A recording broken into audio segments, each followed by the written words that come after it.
Good evening, guys. We are back in our kitchen. This is going to be for the second presentation. This will also be for your next, for lack of a better word, homework assignment. This will be part of the food bags that I put together, and you'll be able to pick those up at the bookstore this week, probably by Tuesday or again Wednesday at the absolute latest. And we'll go through more of the instruction part as we move along through the videos. So, what I want to do first, I want to start some proteins and get them in the oven. So what we've got right here, this is similar to what you're going to get. We've got a couple of chicken breasts with skin. We have a boneless pork loin chop. And your fourth protein is going to be a duck breast with skin. So we're going to do this right now with these three guys, and then we'll move on to the duck breast later. So, really important that we definitely season both sides of the protein, and again, rather liberally.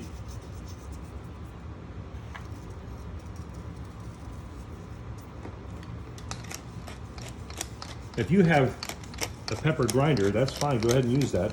I'm pretty sure I gave you salt and pepper in the last bag.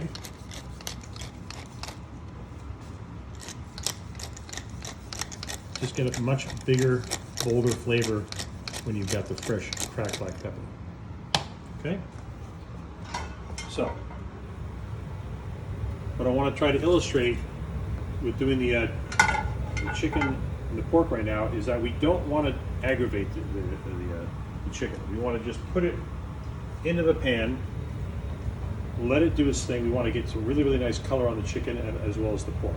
So when we're putting the chicken in the pan, we want to put it away from us. Make sure we have plenty of oil in that saute pan. As you can see, there's quite a bit of oil in there, and that's okay because we want to get a nice even coating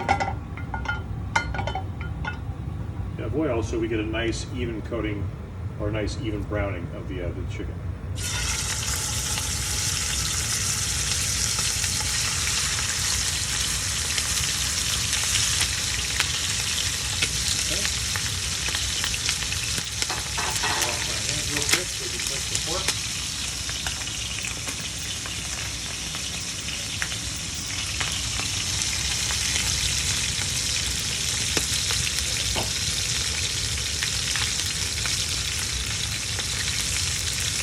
We'll do the same thing with the pork chop. Again, hot oil, a nice even coating of oil. We're going to put that down also away from us.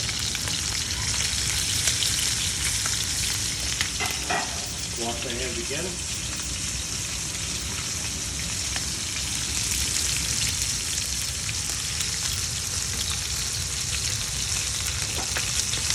Okay, so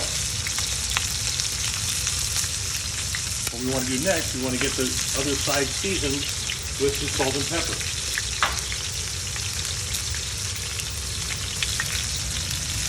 You see how we're not really too worried about moving the chicken or moving the pork around? We want to make good contact with the pan, and we want to make a nice, like I said, even coating and an even color, nice thorough browning of the protein. That's where we're going to generate some flavor. So this may take, maybe 4 or 5 minutes to get the color that we're looking for. Maybe not. Let's see. I'm not sure if you can see on the video, but in the chicken, there's definitely some browning going on in the chicken skin, which is good. Over here with the pork, you see the pork is actually starting to cook. You can actually watch it cook as it moves up from the pan up to the pork chop. So I think what we'll do is maybe take a look at this pork chop to see if that's got a nice color on it. Maybe a little bit more, right? That's not bad. We can probably get a little more color on there. And let's take a quick little peek at the chicken. Also, maybe just a little bit longer.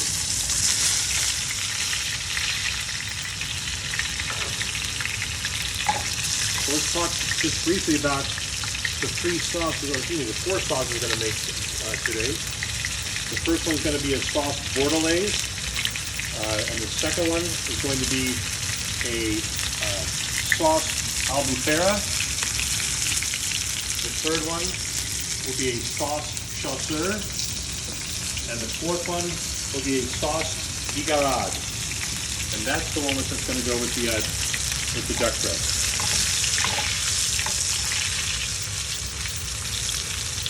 I think the pork is probably ready to go. Take a look at that. Definitely. Oops.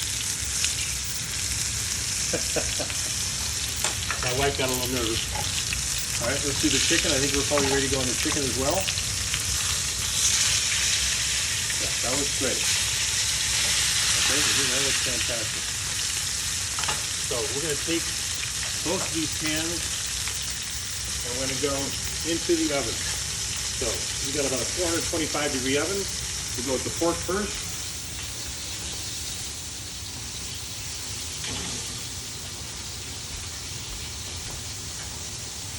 Come back and get the chicken. Let's just kind of set a timer here so we don't forget, maybe 12 minutes. And we'll see what happens after that.